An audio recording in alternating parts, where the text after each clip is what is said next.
प्रिय छात्रों नमस्कार। एनसीईआरटी गणित कक्षा 10वीं में आपका एक बार फिर स्वागत है। हम लोग प्रश्नावली 1.1 का प्रश्न क्रमांक 1 ले रहे हैं, जिसमें लिखा है निम्नलिखित संख्याओं का एचसीएफ ज्ञात करने के लिए यूक्लिड विभाजन एल्गोरिथ्म का प्रयोग कीजिए। तो हमें कुछ संख्याएं दी हुई हैं। इसमें से पहला क्वेश्चन हम लोगों ने लिया है 135 और 225। तो इसका हमें एचसीएफ ज्ञात करना है, वो भी यूक्लिड विभाजन एल्गोरिथ्म से। तो चलिए, सबसे पहले आपका स्टेप रहेगा, आपको इन दोनों संख्याओं में से वो संख्या देखनी है जो बड़ी है और उसको बड़ी और छोटी बता देना है। सबसे पहले जैसे यहाँ 225 135 से बड़ी है, तो आपको लिखना है 225 बड़ी है 135 से। आपको सबसे पहले तो यही लिख लेना है। इसके बाद अब इसका हमें भाग देना है। तो भाग की जो क्रिया होगी वो आपकी रफ में होगी, और जो उसका प्रमेय का लगाने के बाद जो एल्गोरिथम बनेगा वो हम लोग फेयर करेंगे। तो चलिए, मैं रफ कागज का यूज कर लेता हूँ। यहाँ पे अब शुरू करते हैं। इसमें से बड़ी संख्या को आपको भाग के चिन्ह के बीच में लिखना है। तो मैं यहाँ से शुरू करता हूँ। यहाँ बड़ी संख्या बताइए कितनी है? आंसर है 225। तो आप यहाँ पे 225 लिखेंगे। छोटी संख्या कितनी है? 135। तो आप छोटी संख्या लिखेंगे बगल से। अब आपको भाग देना है। तो चलिए शुरू करते हैं। 135 से कम 135 ही होगा, क्योंकि 2 बार में ज़्यादा हो जाएगा। तो 135 से कम 135। अब यहाँ पे माइनस होता है चूंकि, तो ऋण का चिन्ह लगा देना है। 5 में से 5 गया 0, 2 12, 12 में से 3 गया तो 9, और ये कैंसिल आउट हो जाएगा।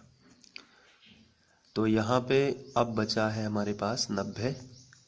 तो इसमें हम जो शेषफल जैसे ही आपका आ जाता है, तो फिर आप यूक्लिड विभाजन प्रमेय का लगाएंगे और इसको फेयर में लिख लेंगे। चलिए, तो पहला चरण जो है उसको हम पहला डाल के अब हम लिखेंगे। बीच वाली संख्या कितनी है? 225। तो आप लिखेंगे जो 225 है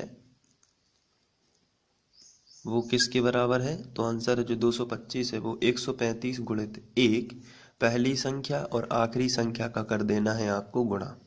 फिर से समझिए, बीच वाली संख्या आपको साइड में लिखना है, उसके बाद बराबर का चिन्ह लगा देना है, फिर 135 और लास्ट वाली संख्या जो भागफल है, यानी कि भाजक और भागफल का गुणा करना है।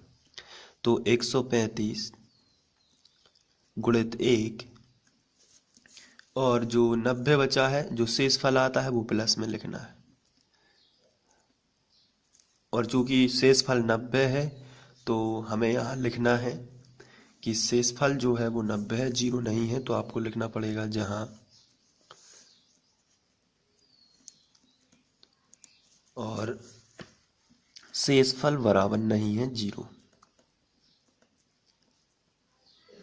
शेषफल बराबर नहीं है 0। तो ये आपका पहला चरण बना।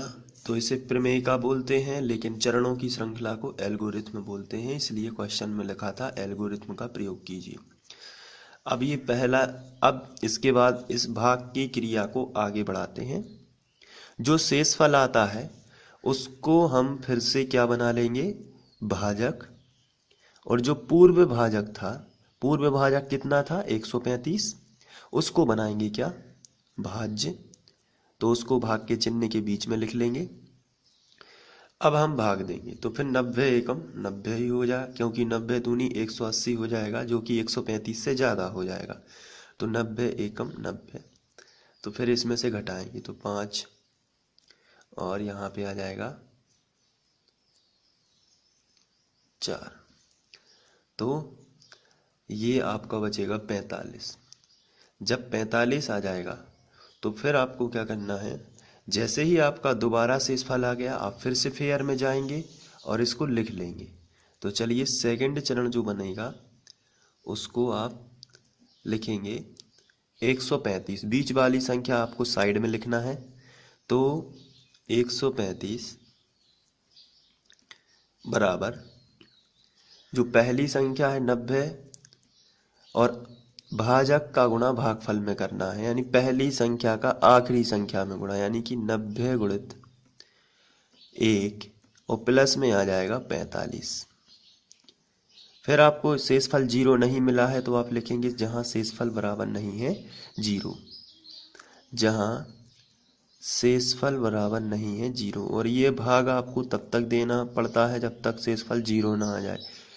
तो यहाँ पर शेषफल बराबर नहीं है 0, अभी भी शेषफल 0 नहीं आया है। जब आपका शेषफल 0 आ जाता है, ऐसी स्थिति में जो भाजक होता है वही उसका दोनों संख्याओं का एचसीएफ होता है।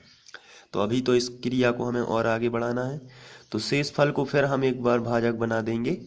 तो इस तरीके से ये बना भाजक, और बीच का चिन्ह जो बीच में जो संख्या लिखी जाएगी जो पूर्व भाजक था। पूर्व भाजक कितना था 90, तो हम यहाँ लिख देंगे 90। तो फिर 45 दूनी 90। यहाँ पे देखते हैं कि शेषफल क्या आ गया है 0। तो फिर इस क्रिया को भी हम लोग लिख लेंगे अपने फेयर में जाके। तो यहाँ पे हम थर्ड स्टेप में लिखेंगे बीच वाली संख्या को साइड में, बीच वाली संख्या क्या है 90, तो इसको लिख देंगे साइड से बराबर। फिर भाजक गुणित भागफल, भाजक कितना है 45 गुणित भागफल कितना है 2 और प्लस शेषफल कितना है 0। तो अब आप यहां लिख सकते हैं जहां शेषफल बराबर है 0, जहां शेषफल बराबर है 0।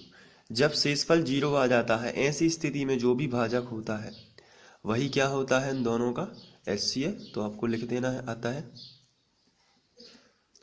135 और 225, 135 और 225 दोनों का क्या होगा 225 दोनों का एचसीएफ जो होगा वो कितना हो जाएगा 45 होगा। तो ये पहला क्वेश्चन सॉल्व हो जाता है। दोनों का एचसीएफ कितना होगा 45। चलिए बढ़ते हैं अगले क्वेश्चन की ओर।